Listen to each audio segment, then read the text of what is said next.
அண்மை செய்தி. தமிழ்நாடு கேரளாவில் இருந்து ரஷ்யாவிற்கு இளைஞர்களை ஏமாற்றி கடத்தி வந்த கும்பலைச் சேர்ந்த 4 பேரை சிபிஐ கைது செய்திருக்கிறது.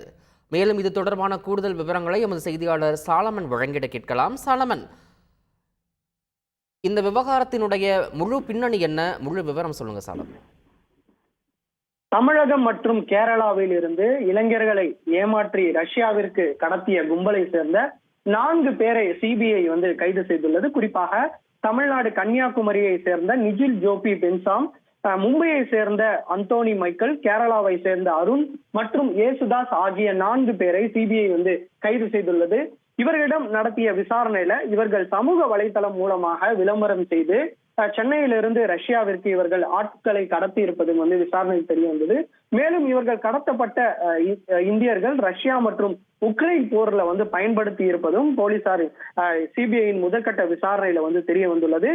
குறிப்பாக இதுல தமிழ்நாட்டை சேர்ந்த நிஜில் என்பவர் தான் ரஷ்யாவில மொழிபெயர்ப்பாளராக பணியாற்றி இந்த கும்பல்ல முக்கிய நகராக இவர் செயல்பட்டு இருப்பதும் சிபிஐ விசாரணையில தெரிய வந்துள்ளது. ரஷ்ய ராணுவத்துல இந்தியர்களை சட்டவிரோதமாக சேர்ப்பதுல இவரிடம் முக்கிய பங்கு இவருக்கு இருப்பதாக சிபிஐ விசாரணையில தெரிய வந்துள்ளது.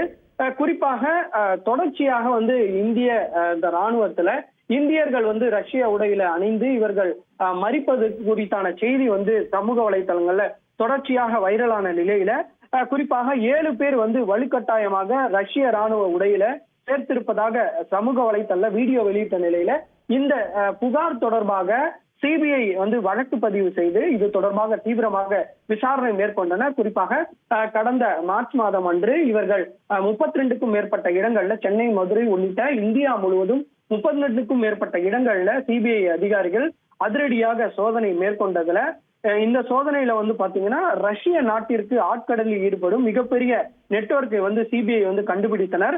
மேலும் இவர்கள் விசா கன்சல்டன்சி நிறுவனங்கள் மற்றும் முகவர்கள் மூலமாக இந்த மோசடியை அரங்கேற்றி இருப்பதாகவும் சிபிஐ விசாரணையில தெரிய வந்துள்ளது.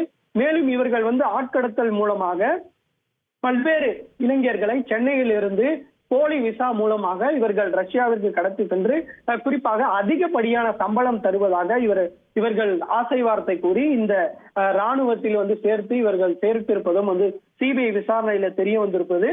குறிப்பாக இவர்கள் இதுல தரகர்கள் சுமார் 3 லட்சம் ரூபாய் வரை பணத்தை வாங்கி கொண்டு இந்திய இளைஞர்கள் ரஷ்யாவிற்கு ஆட்கடத்தல் செய்திருப்பதும் தெரிய வந்ததை அடுத்து இந்த சோதனையானது மேற்கொள்ளப்பட்டது. இந்த சோதனையில 50 லட்சத்துக்கும் மேற்பட்ட பணம் மற்றும் முக்கிய ஆவணங்கள் என பல்வேறு தகவல்களை சிபிஐ சேகரித்த நிலையில இந்த ஆவணங்களை அடிப்படையாக வைத்து தற்போது 4 பேர் கொண்ட கும்பலை சிபிஐ அதிகாரிகள் கைது செய்தனர்.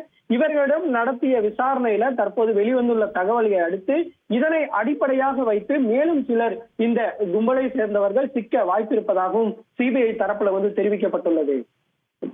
முழு விவரங்களுக்கு நன்றி சாலமன். செய்திகளை உடனுக்குடன் தெரிந்து கொள்ள உடனே சப்ஸ்கிரைப் பண்ணுங்க.